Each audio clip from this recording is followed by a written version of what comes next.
Koby is a leader that can be played in lots of different ways. You have straight rushdown, you have board control, but what's the best way to play the leader? Well, let's talk about it. Hey guys, welcome back to another episode. Mabi here, and today I'm going to be giving you my personal deck profile for this red and black Koby leader that came out in OP11. This is the second deck profile video I'm doing. This is a new and upgraded deck that I find works a little bit more better. Now, I said in the title it's going to be for OP12 and below. You can technically still play this at OP12 because there's nothing in OP12 that I would have replaced or added in here. So basically it's OP11 and below, but OP12 if you want. The game plan here is to really use a lot of your early game support for searching and sifting in order to make your key pieces of your 6-drop Helm Eppo, your 7-cost Koby, and your 8-cost Koby in order to win the game. The difference here between that first deck is that one's super crazy board control, but here it's a lot more consistent and a little bit more rush. Okay, so we're going to talk about every single card in this video breakdown. If you just want the deck profile, I recommend pausing the video, heading on over to my website, Mabi TCG.com. There you can get this deck and every other deck that we covered previously in image and text formats. Alright, so let's talk about every single card, starting with the leader, Koby. OP11, 5000 power, red black, 4 life, navy sword. Your sword type characters can attack characters on the turn they are played, meaning they can pseudo rush. They can attack legal characters and not basically legal characters. They can't attack active characters unless you get an ability to do so. They can only attack rested characters, and they cannot attack leaders unless you activate other abilities. So the only sword cards in your deck that you're going to be using to actually attack are going to be, with the leader ability, are these 2 Habaris, these Helm Eppos, and these Kobys, and these Kobys. So these are the cards you're going to be using. Those are your good swords. Alright, once per turn, when one of your Navy characters with an original power of 7,000 or less is removed from play by an opponent's effect, you may instead place 3 cards from your trash on the bottom of your deck in any order. Now, you have lots of ways to use and sift, grabbing a lot of stuff to the trash. If you end up playing a deck that doesn't really remove via effects, you still have ways to use all the stuff that you are going to be trashing in order to gain more effects, like more power for your leader or just more power on characters, which we will talk about. Alright, let's move on. If you guys are enjoying the video, make sure to like and subscribe. It really helps out the channel. We cover every single leader from new sets, starter decks, upcoming, and all that good stuff. Alright, so first card is Sengoku from ST19, 1/1/1 on play. Trash 2 black navy cards from your hand. If your leader then is navy, you get to draw 3 cards. In this deck, there's around 34 navy cards, including these Sengokus, which they could trash themselves. So early game, you want to see these Sengokus, and you want to really fill up your trash. The cards that you really want to keep in your hand are definitely going to be your 6-drop Helm Eppos, but feel free to trash the Habaris, trash these Kobys, and trash some of these Kobys, but keep these dragons in here because you will be reviving them back with that Helm Eppo. It's not too bad to get rid of them, or even more of the Sengokus if you want, but this really helps you fill up the trash by a lot within the first couple of turns in order to, bring them back or use them for other abilities. So this is a super strong card for the deck. Remember, 34-ish black navy cards specifically. Alright, now we have Peacock. Is a new card from OP11, 1/1/1 on play. Look at the top 5. Grab any navy, black, or red other than this card, and then place the rest on the bottom. Really great for sifting. Once again, you want that Helm Eppo, you want the 7-cost Koby, and you want the 8-cost Kobys. Those are your best cards to search for this. Activate main, trash this character, give up to one of your characters plus 1,000 for the turn. This is a great card. It's not dead on the board. You activate the ability, and then on a later turn, when you need to attack another character with a character, give it plus 1,000, and this goes to the trash to activate even more abilities. Super crazy amazing. So you have a really great searching card here. You have an amazing sifting here. The deck's really consistent. All right, now Ripper. It's a new addition from the last one. I guess this is a new addition from the last deck profile video for this Koby. Ripper, OP11, 1/1/1. If you have a black navy character other than this card, it gains blocker. Once again, you have 30 if you know, minus 34 minus the other 4, you have 26 characters, which combos with Ripper, and this is a great character to just remove with Sengoku. But honestly, one card for a blocker is one Dawn for a blocker is very valuable, and it's not even dead in your hand because it has a counter. This is a great card to put in the deck, and we're running this at a 3. Now we have a 2K Prince Gru from OP Grus. OP11 121. When attacking, all of your opponent's characters with 2,000 or less cannot activate blocker for the rest of the turn. So technically you can throw this out and attack something. If there's a character rested, you can attack the same turn because it is a sword, and then make it so characters that's 2,000 or less can attack for the rest of the turn. It's very niche. It might not happen too often, but it's here because it can happen. It's a Navy sword, so it can be searched by all that stuff. It just can't be trashed by that Sengoku. So we're running 2 in here. Next off, it's going to be your Aramaki. You're going to be running these out of 4. Some OP11. 122. Activate main. Trash this character. If your leader is Navy, choose up to one of your characters with a Navy type. It can attack active characters. Then place the top 2 cards from your deck to the trash. So you usually want to use this on powerful characters such as this Hina and the Habari, the Helm Epos, and the Kobys. You can't use it on the Dragon, but this Koby already makes it so you can attack active characters on play. But this is a really great card that you might see a lot of use with the effect. And once again, you can go ahead and trash itself, adds more cards to the trash. Then you trash the top 2, even more cards to the trash. So using this, and it makes it so you already have 3+ in the trash. If anything, you're not going to be using it early though. You're definitely not going to be using it early. This is like a super niche late game that you're going to use if you really need to remove something really heavy on the board. All right, another new addition from the last time we made this Koby deck. I'm going to be a Navy officer, OP11. This costs 1 main. Look at the top 3. Grab any Navy, red or black, doesn't matter. Other than this card, add it to your hand, then trash the rest.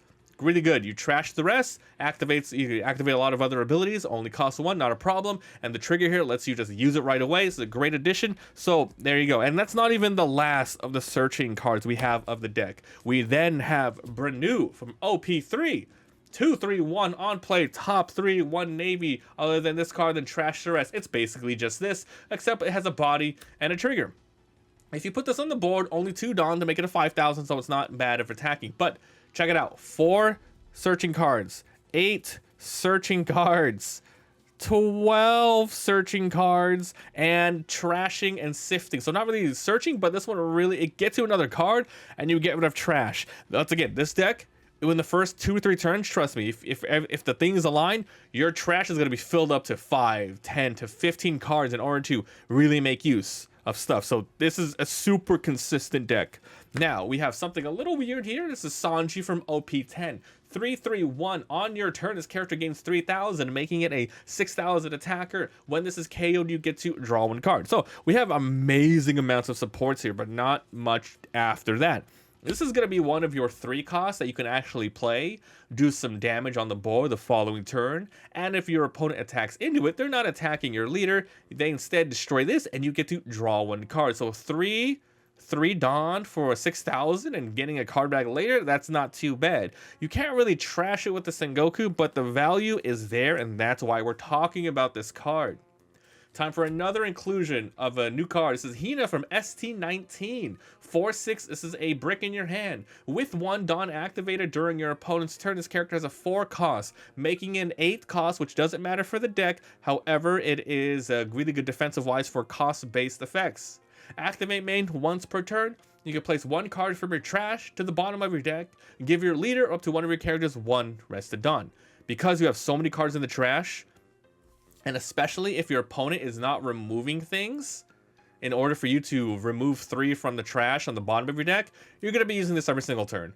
Adding just that 1 extra Dawn, either on this character to attack later, or on the turn you play it to give to your leader, is super good and powerful. This Hina is a lot of value in the deck just because you have so much cards in the trash, so I recommend running 4 of these. It's not a sword, so it can't be pseudo rush, but it's still just really good.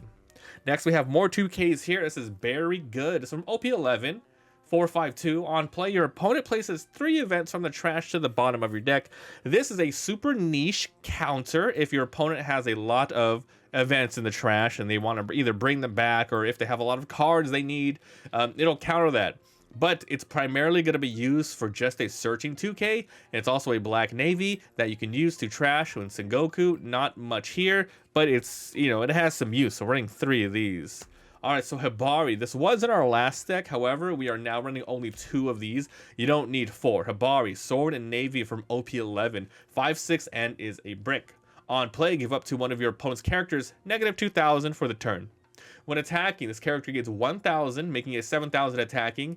Then, if your leader is Navy, up to one of your leaders may attack active characters. So, this is a great card to play with your sword ability. However, it's a brick and you don't want to see it too often. If anything, I would say trash this unless you want to play it on curve, like, you know, with the Sengoku and stuff. Not with the Sengoku, sorry. Just, you know, with anything else. Like, for example, if you search with Brenu, if you search with this one, you might skip this, grab another card that you can trash with the Sengoku in order to make this go to the trash, and then you can summon it with the 6-cost Helmeppo. Anyways, you don't want to see 4 in your deck. 2 to 3, I think, is enough, because the abilities are great. You just don't want to see it past the curve for the most part. Alright, so here I have Helmeppo, pretty much one of your best cards of the deck. OP11, 6/7/0. On play, trash 1, draw 1. Then play a character with sword 8 or less from your trash. Then at the end of the turn, place that character to the bottom of your deck. So in this deck, the best character that you want to summon with this Helmeppo is going to be these 4 Kobys that you have. Your secondary priority is going to be these 2 Kobys. Then your final priority are going to be these Hibari. So that's why these are in here as well. You can technically miss with the 2, like you have 8 cards total. If you want to remove these, that's okay, but then you just don't want to miss with these. So that's why. So because this is a sword as well, you can pseudo rush if there's a character on the board that's rested to attack. Every turn you can go ahead and do that, but it's just so powerful. Once again, you also get the sift. You discard one and draw one. Even if you somehow, after all of your amazing sifting and drawing and discarding and trashing, if you don't have any of those 2 Kobys and you had it in your hand, you can at least use Helmeppo to trash it from your hand, draw one, and then use that just recently with this ability, Trash Koby, to summon. So a lot of uses for this. It's your best card of the deck. To be honest, this is your best card. Alright, so now we have the Koby promo card, and it looks like the translation here is no K. This is promo 92. 7/7/1. Opponent's turn. This character gains 3,000, making it a 4,000. However, you don't care about that. Towards the late game, it's okay if your opponent attacks into this. You only care about the when attacking ability. So if your leader is Navy, which it is, your leader's original power becomes 7,000 until the end of your opponent's turn, making your leader super aggressive and super tanky the turn you play this. So you have to be pretty careful though, because honestly, you want to rush with this, right? You want to pseudo rush with it. Hopefully by the time you can either play this on curve, or if you play this with that Helmeppo, your opponent has a rested character that you can go ahead and at least use this to attack the turn that you do. So your leader becomes 7, and then the rest of the turn, you can use your leader to attack even more stuff, 7,000. Then your opponent will have to, you have to use a lot of resources to match 7,000 or higher. So it doesn't matter, it gets attacked, it goes to the graveyard, it's all right. Helmeppo maybe again, it's really good. But you have 2 in here, and you have 2 Hibaris because they're like okay. Alright, let's talk about Monkey D. Dragon, a new addition as well from the last deck. For OP07 890 has an 8 rush for 9,000. That's great. On play, 2 rested dons to your leaders or one of your characters. If you want to attack straight 9,000 to a 5,000 leader, that's really good. If you want to add 2 more, that's great as well. However, adding even 2 more rested don to your leader or another character that can attack, it just gives you that much more versatility to do stuff. This is running in at 2 in the deck here. It's not searchable by anything. It's really tough to get. However, it's nice when you do get it. So you might want to run up to 3 if you prefer rushing. Some people might say Kid and Killer. Yeah, you can do that as well. You can, but I feel like I'd rather just run him, more Hinas and stuff. I don't want that many misses, especially when I'm trying to use the Sengoku here, so that's why it's here. So yeah, that's why we're running 2 of these, but these are really great cards to help you finish the game. Alright, so now, besides Helmeppo, you have Koby, and basically those 2 are like the highest of your priority best cards, right? So Koby from OP11 890 on play, up to one of your characters can attack one of your opponent's active characters this turn. Basically, you usually want to put on this Koby. When attacking, you return 2 cards from your trash to the bottom of your deck. Give your leader or up to one of your characters plus 1000 until the end of your opponent's next turn. You usually want to use this on your leader just to give it plus 1000, right? So the turn that you place, either on curve or with Helmeppo, you're going to have a lot of cards in your trash thanks to all of your early game support. You play this, you're going to give, most likely this, the ability to attack active characters. If there's already a rested character, then hey, this has pseudo rush. But if there's an active character you want to defeat, you can go ahead and give it to this, so you can attack into it. And then you can return 2 in order to give this the plus 1000 more if you need to make your opponent waste more resources or guarantee that kill. But most likely you're going to be giving it to your leader, so you're going to attack something for 9000. It's going to stay on the board. However, if you have Helmeppo, it'll be bottom deck, but that's okay. Then your leader is going to be 6000 to attack and do whatever. The only thing with this card, it is not protected by your leader's ability. Your leader's ability is 7000 or less, which doesn't cover this Koby because it's super crazy strong. However, it covers this Koby, but your opponent might just attack into it, and it covers Helmeppo and Hibari. So this card's really crazy good. And if you think about it, guys, if you have both Kobys, right? If you have this Koby and that Koby, you use this one first, or it actually doesn't matter. When attacking, your leader becomes 7000. Then if you use this in the same turn, either by having this on the turn beforehand and then summoning this, that's how it's usually going to happen. You can return 2 cards. Now your leader is 8000 until the end of your opponent's next turn. Ooh, that's just crazy good, dude. Okay, so that's it. That's all the cards in the deck. So this deck, as opposed to the last one we made, which you can look, you can check out the other deck profile video or on the website. This is a lot more really consistent because you will have cards in the trash. You will be able to get your Kobys and Helmeppos at a really consistent speed. Thank you for all of the really good support. I'm going to get searching. Oh man, that's a lot. It's good, guys. It's a really cool deck, and I recommend if you want to play Koby, this is one of the best ways to do it. So thank you so much for watching. Make sure to like and subscribe. It helps out the channel website for everything that you need. Thanks for watching. I'll see you guys next time. Bye.